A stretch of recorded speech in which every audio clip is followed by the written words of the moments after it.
There's no point in pretending. So let's all stop pretending that that anyone but Trump will be the GOP presidential nominee.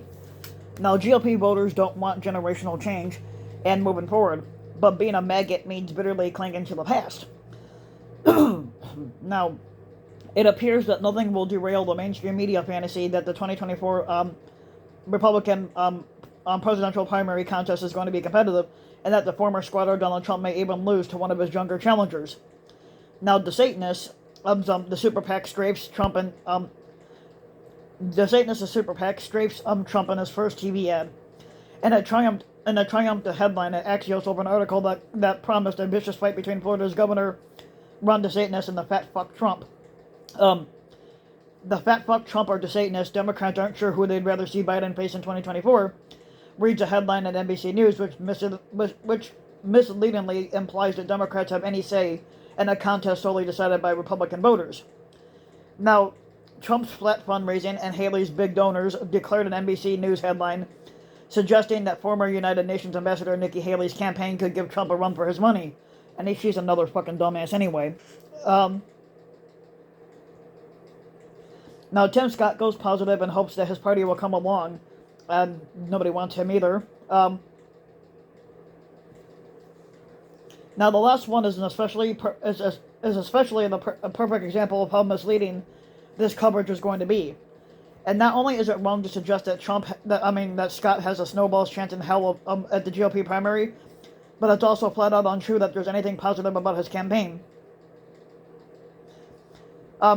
Tim Scott's speeches are the same bleak right-wing lies that you'll hear from any Republican politician accusing Democrats of wishing to replace law and order with fear and chaos and getting communities hooked on the drug of victimhood. But the mainstream media is just that desperate to believe that Republicans are ready to leave Trump behind, and has apocalyptic and hateful style politics behind. Now, journalists who really should know better are trying to will a fresh and less depressing GOP into existence. And it's not going to fucking work. And not only are these new Republicans molding themselves into the maggot image of angry culture warriors, but they are also going to fail miserably to unseat Trump. Now, all this talk about new blood is interesting to the mainstream press and their mostly non-Republican audiences, but it fails to understand what motive that the Republican voters have, especially those who vote in the primary. They don't want fresh faces or anything resembling change. The whole point of being a maggot is bitterly clinging to an imaginary past and rejecting any reminder that time is marching on to the past and the stale reactionary politics of the people like Trump who haven't updated their worldviews since the 1980s.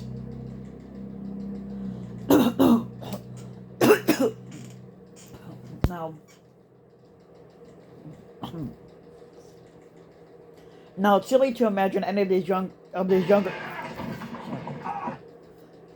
It's silly to imagine any of these younger. It's silly to imagine any of these younger candidates. And it's hard to imagine that they could give Trump a run for his money in the GOP primary. Now, Nikki Haley got some good press by bragging about raising $11 million in over a month, and it turns out the real number was closer to $8 million.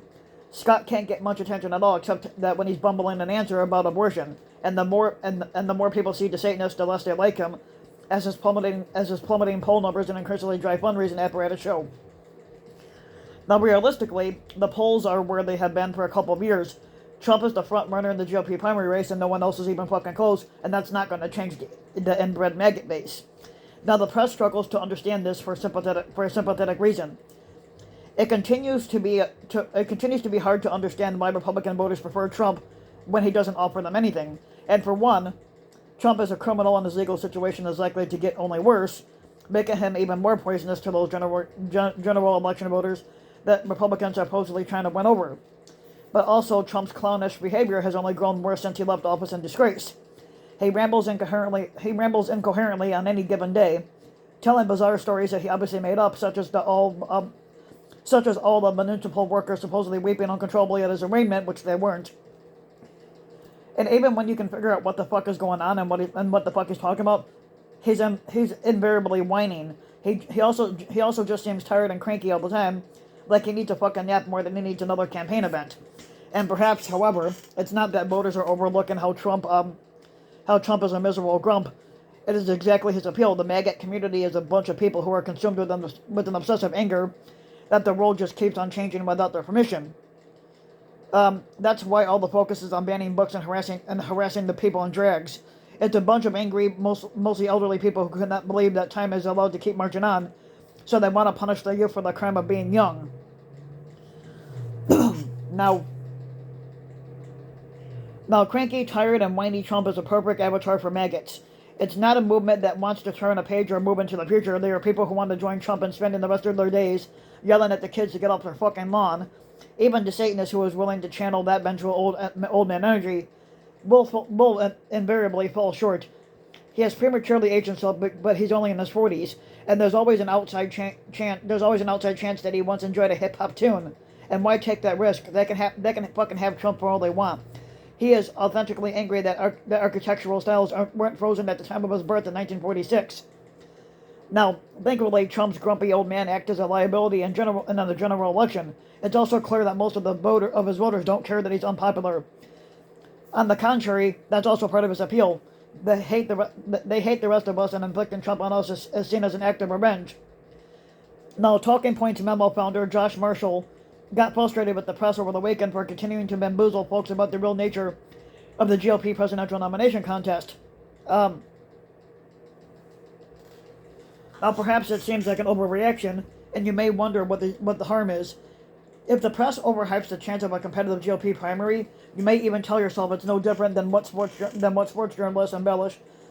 The journalists embellish the possibility of an underdog victory to drum up excitement about the game people that might not otherwise watch, where people might not watch. Now, politics is not just a sport. It's in that the stakes are far higher even when discussing a presidential primary. And when the press hypes the idea of a non-Trump challenger pulling ahead, they're misleading the public about the nature of the GOP. They're concealing how rigid, reactionary, and hateful the maggot people are. And defeating this nasty and fascist movement depends on seeing them for who they are. Sour people who love Trump's nuts because he reflects their ugliness back to them. And Republicans have always intended to keep Trump as the head of their party because he is how they will punish the rest of us for wanting to move on past our narrow-minded bigotry. So if you like the video, you can give the video a like and subscribe to my channel, RBW King. You can also hit the notification bell so that you'll be notified when a new video comes out. You can also hit the like and subscribe button. If you want to, you can also leave a comment, let me know what you think. And if you want to support my work even further, you can donate to my Patreon link, which you can find in the About section of YouTube. And for just a little as a few bucks a video or a month, your donation can help go a long way. And thanks for listening.